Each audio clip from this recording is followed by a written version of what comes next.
हालिया हफ्तों के विच हालात उस वेले मजीद कशीदा हो गए जो अमरीका और इजराइल की तरफों ईरान के मुख्तलिफ फौजी और स्ट्रैटेजिक मकामात को निशाना बनाने दी खबरां सामने आई और इन्हां कार्रवाइयां के बाद ईरान ने भी काफी सख्त रद्द-ए-अमल जिहड़ा जाहिर किया है। ईरान भी हार मनन नूं तैयार नहीं हैगा, बल्कि अमरीका और इजराइल तो सिर फड़ के बैठे है कि हाय असीं छेड़ के नूं बैठे हैं। मिसाइल और ड्रोन हमले के जरिए जवाब दिता गया और उस तो बाद पूरा खिता एक शदीद तनाव का शिकार है और आलमी सतह के उत्ते एक खदशा जाहिर किया जा रहा है कि अगर सूरत हाल की फौरी तौर पर उत्ते काबू ना किया गया सूरत हाल ना संभालिया गया तो यह तनाजा एक वड्डी इलाकाई जंग दे विच तब्दील हो सकता है। ईरानी हुकाम का यह कहना है कि अगर जंग नूं खत्म करना है तो उहदे वास्ते वाज़े और काबिले अमल जिहड़ी शराइत ने उन्होंने तस्लीम करना होएगा। इसी तनाजुर दे विच ईरान ने जंग बंदी वास्ते 3 अहम शर्तां रखियां ने। ईरान ने पहली शर्त की रखी, अमरीकी हुकाम का मौकफ है कि अगर ईरान की तरफों हमले या धमकियां जारी रहियां तो अमरीका आपदे दफा और आपदे इत्तेहादियां दे दफा वास्ते जरूरी इकदाम करता रहेगा। वैसे अमरीका दी भी अकल जिहड़ी ना पैदल हो चुकी है। किहड़ी धमकी दी वैसे ईरान ने बारहक दसो। इजराइल की क़यादत भी बड़ा सख्त मौकफ इख्तियार करती फिरती है। उन्हों का कहना है कि ईरान के फौजी ढांचे और मिसाइल प्रोग्राम नूं आपदे वास्ते असीं बराह रास्त खतरा समझते हैं। बिस्मिल्लाहिर्रहमानिर्रहीम, अस्सलाम वालेकुम नाज़रीन, तुसीं देख रहे हो 360 डिजिटल पंजाबी और मैं तुहाडी मेज़बान शुमाइला नियाज़। इस वेले जिहड़ी मशरक़े वुस्ता दी जिहड़ी सूरत हाल है तकरीबन गालिबन कोई 12-13 दिन तो आपां यही विलॉग कर रहे हैं, इसी बारे च विलॉग कर रहे हैं। मैं ज़्यादातर अपने चैनल के उत्ते इंटरनेशनल टॉपिक्स नूं ही कवर करदी हाँ और थोड़ा भारत के बारे भी आपां गल करी दी हुंदी है, उहदी भी क्लास लई दी हुंदी है, लेकिन खबरां बड़ी तेज़ी नाल गर्दिश करदियां पईयां ने।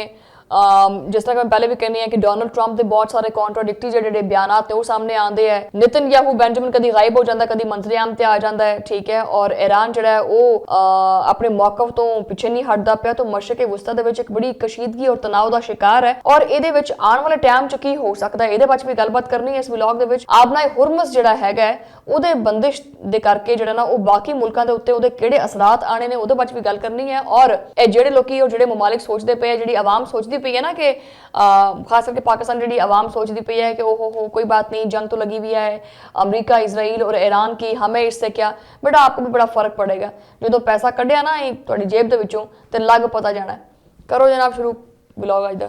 सो जनाब अज दा व्लॉग आपां शुरू तो करते हैं क्योंकि जिस तरह कि मैं पहले गल की है मशरक़े वुस्ता जिहड़ी सूरत हाल है जो कुशीदगी है उहदे बारे आपां गल करनी है और जिहड़ी इस वक्त पूरी दुनिया की तवज्जो जिहड़ी है ना उन्हें अपने वाल करके रखी हुई है मशरक़े वुस्ता ने, क्योंकि मशरक़े वुस्ता दे विच ईरान अमरीका और इजराइल के दरमियान एक वधदी हुई कशीदगी है वो हमेशा आए दिन एक नवी बहस को जन्म दे देती है। ठीक है, अज किन्ने दिन हो गए इस जंग लगे हुए, सवाल ये पैदा होता है कि यह सूरत हाल एक बहुत वड्डी जंग वाल जाती पई है या हजे भी सफारतकारी के जरिए इन्हू रोकया जा सकता है, क्योंकि गल्लां दोनों ही सामने आ रही हैं। एक पासे कहते हैं कि जी जंग रुक जानी है, एक पासे कहते हैं कि जी जंग जारी है। हालिया हफ्तों के विच हालात उस वेले मजीद कशीदा हो गए जो अमरीका और इजराइल की तरफों ईरान के मुख्तलिफ फौजी और स्ट्रैटेजिक मकामात को निशाना बनाने दी खबरां सामने आई और इन्हां कार्रवाइयां के बाद ईरान ने भी काफी सख्त रद्द-ए-अमल जिहड़ा जाहिर किया है। ईरान भी हार मनन नूं तैयार नहीं हैगा, बल्कि अमरीका और इजराइल तो सिर फड़ के बैठे है कि हाय असीं छेड़ के नूं बैठे हैं। मिसाइल और ड्रोन हमले के जरिए जवाब दिता गया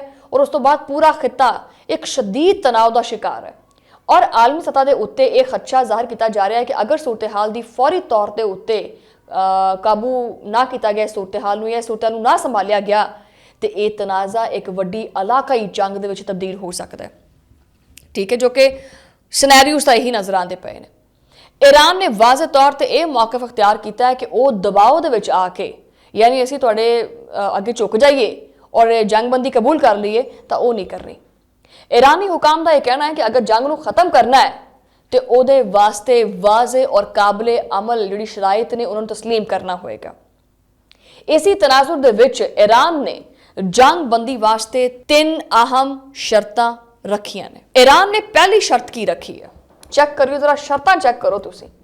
ईरान की पहली शर्त है कि अमरीका और इजराइल वाज़े और तहरीरी जमानत देवे कि आइंदा ईरान की सरजमीन उहदे फौजी मराकज़ और उहदे मफादात दे उत्ते कोई भी हमला नहीं करेगा। ईरान का यह कहना है कि माजी दे विच भी कशीदगी तो बाद वक्ती जंगबंदी हुंदी रही है, लेकिन बाद दे विच दोबारा हमले शुरू हो गए।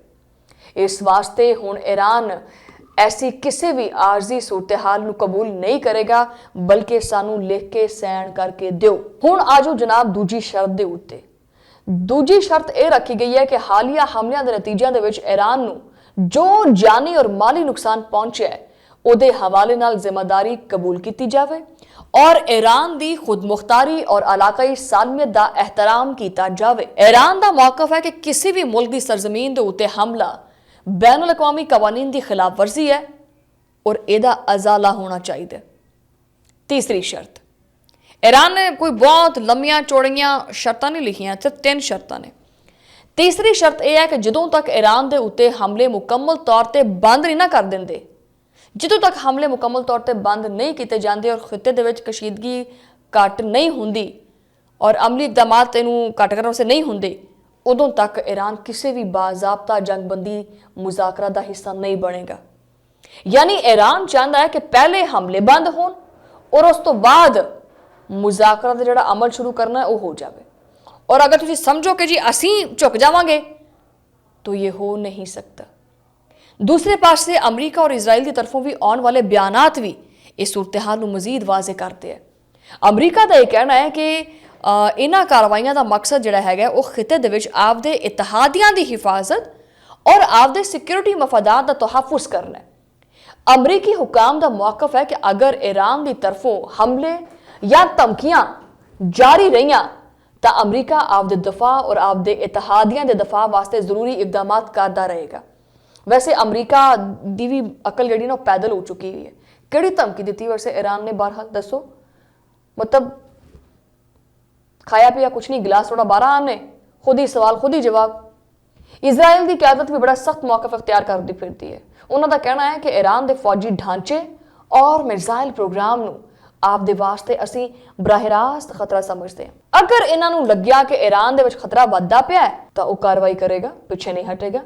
इजराइल ने भी गल की है कि वह आपकी सिक्योरिटी के मामले के उत्ते कोई भी समझौता नहीं करेगा। ठीक हो गया। अच्छा, इस वजह तो जिहड़ी इस वक्त सूरत हाल है वो एक बड़े ना पेचीदा मरहले दे विच दाखिल है। मतलब तिन्हां विचों कोई भी झुकण वास्ते तैयार नहीं है, लेकिन अंदर खाते डोनाल्ड ट्रंप गोडे छड्डे फड़ी फिरते। हर फरीक जिहड़ा ना वो आपदे मौकफ ते कायम है, कोई पिछे हटना चाह नहीं रहा। माहिरीन के मुताबिक अगर दोनों अफ्रीकैन के बयानात इसी तरह सख्त रहे तो फिर ये जी कशीदगी है ना, जी अग लगी हुई है, जोड़े भांबड़ उठते पे ने, जोड़े भांबड़ बलते पे ने, ये घट होने की बजाय मजीद वधणगे। तजियाकार इस वेले 3 मुमकिन मंजरनामिਆਂ उत्ते गल करते पे ने। पहला इम्कान यह है कि एक कशीदगी महदूद नौईयत की जंग दे विच तब्दील हो जाए, जिथे दोनों अफ्रीकैन बराह रास्त कोई वड्डी जमीनी जंग तो गुरेज करन, लेकिन फजाई हमले, मिसाइल हमले और प्रॉक्सी कार्रवाइयां जारी रहन। ऐसी सूरत हाल दे विच मशरक़ वुस्ता तवील अरसे तक अदम इस्तेहकाम का शिकार रह सकता है। हुण आपां गल करते हैं दूसरे इम्कान की। दूसरा इम्कान जिहड़ा हैगा ना वो ज़्यादा खतरनाक है, डेंजरस है, और वो ये है कि अगर इस तनाज़े दे विच खिते दे दीगर फरीक जिहड़े हैगे ने वो भी शामिल हो गए तो ये एक बहुत वड्डी एक जंग दे विच तब्दील हो सकती है चीज़। लिबनान, शाम, इराक और खलीज के बाज़ ममालिक इस कशीदगी तो बराह रास्त मुतासर हो सकते हैं और ऐसी सूरत हाल दे विच आलमी सतह के उत्ते तवानाई की सप्लाई और आलमी मैशत भी बुरी तरह मुतासर हो सकती है, जो कि आलमी मैशत बुरी तरह मुतासर होंदी पई है। तीसरा और मतलब क्वाइट पॉजिटिव एक जो इम्कान हैगा उहदा यह है कि आलमी ताकतां और सिफारती कोशिशां अगर कामयाब हो गई तो दोनों अफ्रीकैन किसी ना किसी शक्ल दे विच मुज़ाकरा दी टेबल दे उत्ते या मुज़ाकरा दी मेज़ दे उत्ते आ जान। बाज़ ममालिक परसिपर्दा राबते के जरिए कशीदगी घट करने वास्ते कोशिश करते पे है ताकि सूरत हाल मुकम्मल तरी जंग हैगी है उहदे विच ना जाए। इहदे विच पाकिस्तान भी अपना किरदार अदा करता पे। फिलहाल जी सूरत हाल है वो बड़ी गैर यकीनी है, कुछ आख्या नहीं जा सकता क्योंकि हर गुजरते दिन के नाल इस बुहरान दे विच कोई नवी तब्दीली आती है, ये एक नवे मरहले दे विच चला जाता है। ईरान आपदियां शर्तां दे उत्ते जंगबंदी करना चाहता है, जबकि अमरीका और इजराइल आपदी सिक्योरिटी खदशात नूं बुनियाद बना के सख्त मौकफ इख्तियार करते हुए आपदे मौकफ ते कायम है। यही वजह है कि आने वाले हफ्ते दे विच फैसला कर सकते हैं कि मशरक़ वुस्ता दे विच एक कशीदगी घट होएगी या मजीद वधेगी, क्योंकि अगर रात को देखते हैं तो कहने हैं कि जी कशीदगी काफ़ी घट हो गई है, सुबह उठते हैं तो डोनाल्ड ट्रंप के दिमाग से कुछ होर ही आया होंगे। दुनिया भर दी नज़रां इस वक्त इसी खिते ते लगियां हुई हैं। क्योंकि इत्थे होने वाली हर पेशरफ्त ना सिर्फ खिते बल्कि पूरी दुनिया की सियासत और मैशत को मुतासर कर सकती है। हुण देखना यही है कि ताकत की सियासत गलब आती है या सफारतकारी इस बहरान नूं ठंडा करने विच कामयाब होंदी है, क्योंकि इहदा खुमियाजा तुसीं समझो या ना समझो पूरी दुनिया नूं भुगतना पएगा और खास करके एक आम आवाम नूं भुगतना पएगा, मैनूं भुगतना पएगा। कैमरामैन साहब हैलो, इस जंग का खुमियाजा तैनूं भी भुगतना पैना है तो तुसीं भी सुनो, तुहानूं भी भुगतना पैना है। सो जिहड़ा इहदे विच इनवॉल्व नहीं हैगा, इस जंग का जिहड़ा इहदी भरपाई जिहड़ी हैगी है ना, वो सारिਆਂ ਨੂੰ भुगतनी पैनी है। इस उम्मीद दे नाल कि जिहड़ी ये दुनिया दे विच कशीदगी चलदी पई है ये घट होवे, इसी उम्मीद और दुआ दे नाल तुहाडे नाल मुलाकात होएगी अगले वीलॉग दे विच। उदों लई अल्लाह निगहबान।